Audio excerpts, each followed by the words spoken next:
Okay, big day for the meat birds.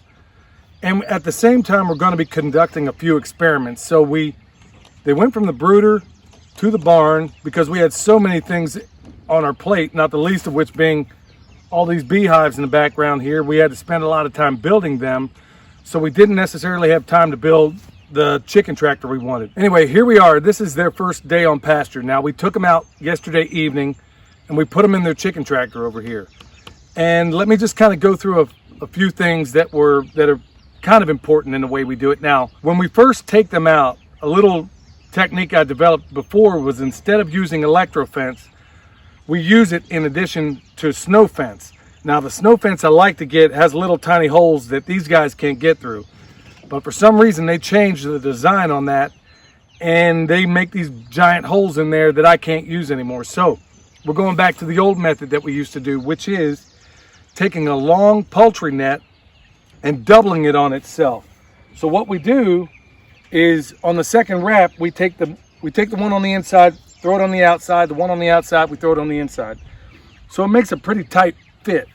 But because these are meat birds, they're considerably larger than layers would be at this particular time. So I'm reasonably hopeful that they're not going to find their way through this fence. If they do, it won't last long because they're, like I said, they're already pretty big right now. So we're to the point now where we're going to be conducting a couple of experiments at this point. Number one, we're going to be raising these meat birds in this chickshaw, this Justin Rhodes inspired chickshaw. There's a couple of other experiments that we're going to conduct as well, but I'm not going to tell a whole lot about it. For one reason, a lot of my intellectual property in the past has been hijacked, and I'm not going to give certain people that opportunity again. So it'll unfold in a little while, but all we need to know right now is that we have meat birds inside this chickshaw that doesn't have any laying boxes right now. Now in the future, they will have them. I'm coming up with a way to retrofit this thing to be able to put them in when we need them and take them out when we don't. That's another thing altogether. So this is their first day. They should be pretty hungry. They are meat birds. And remember, these aren't Cornish crosses. These are the Red Rangers. So we're going to open up this door. They're probably going to be very fidgety coming out right now. Or maybe they won't be. We'll see. But the idea is we got a little bit of bread in here. They seem to be doing quite well in there. We got a little bit of bread in here. We got a little bit of water. We got the regular feed. Right now, we're going to try them in a system that I don't know anybody else is having done this, unless they were dual purpose birds.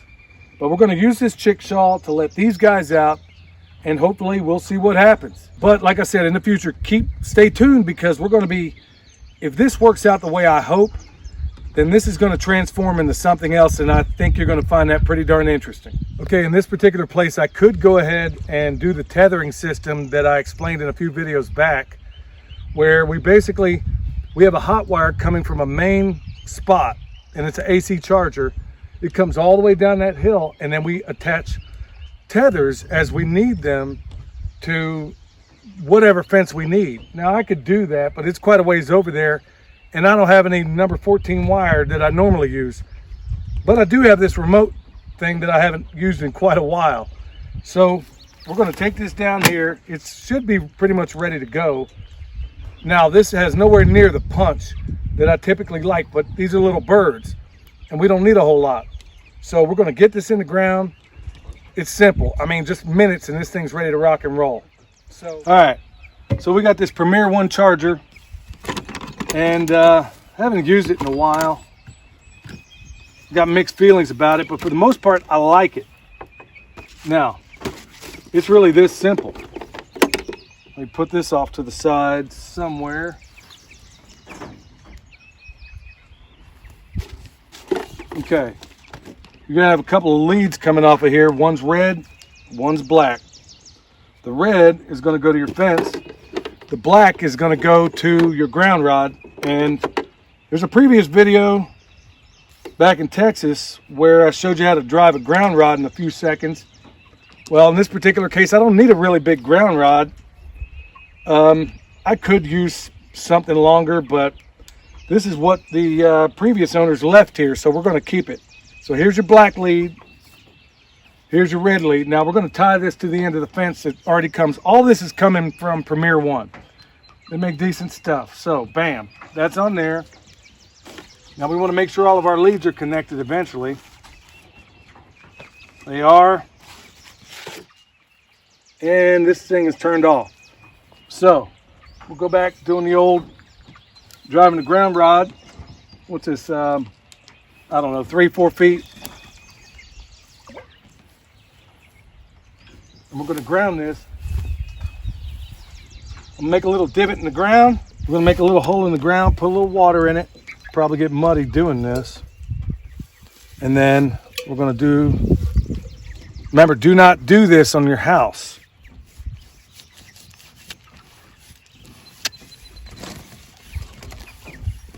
Pull it back up. Do not drive a ground rod on your house. Leave that to electrical professionals.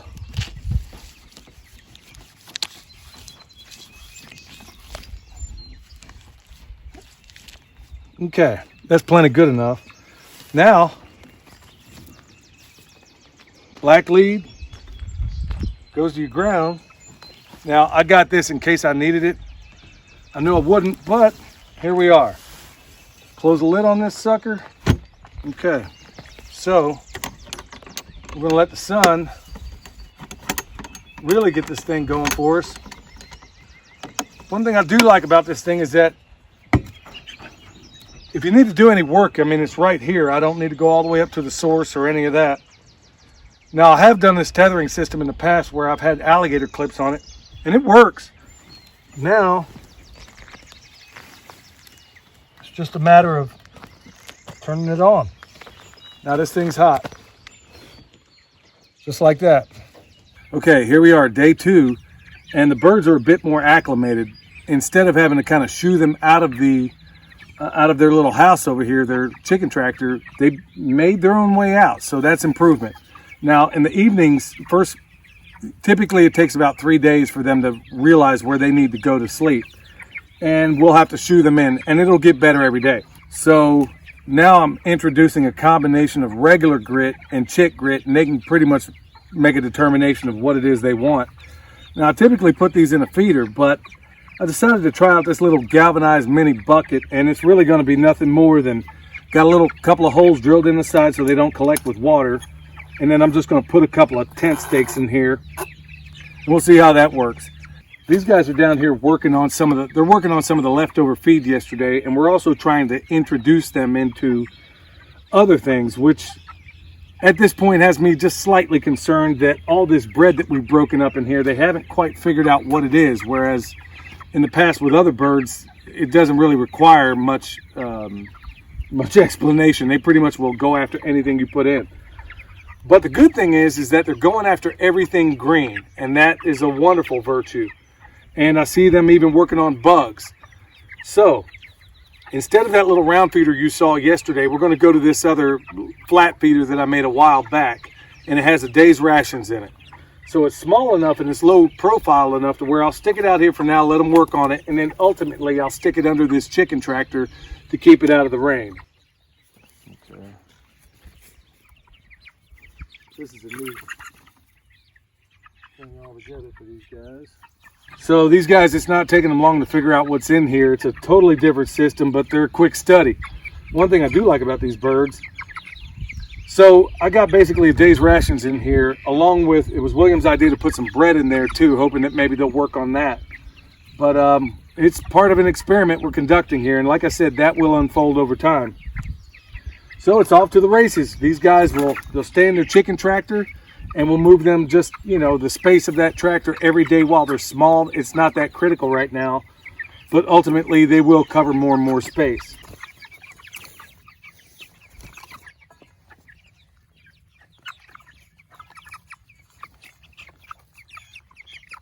So this is it in a nutshell. These guys are going to be out here. This chicken tractor, which remember is not typically used for meat birds, but it's part of a bigger experiment that will unfold over time. So right now we're in the phase of this thing will move pretty much incrementally. We'll leave this fence doubled up until these guys get bigger, till they're no longer interested in trying to get through it.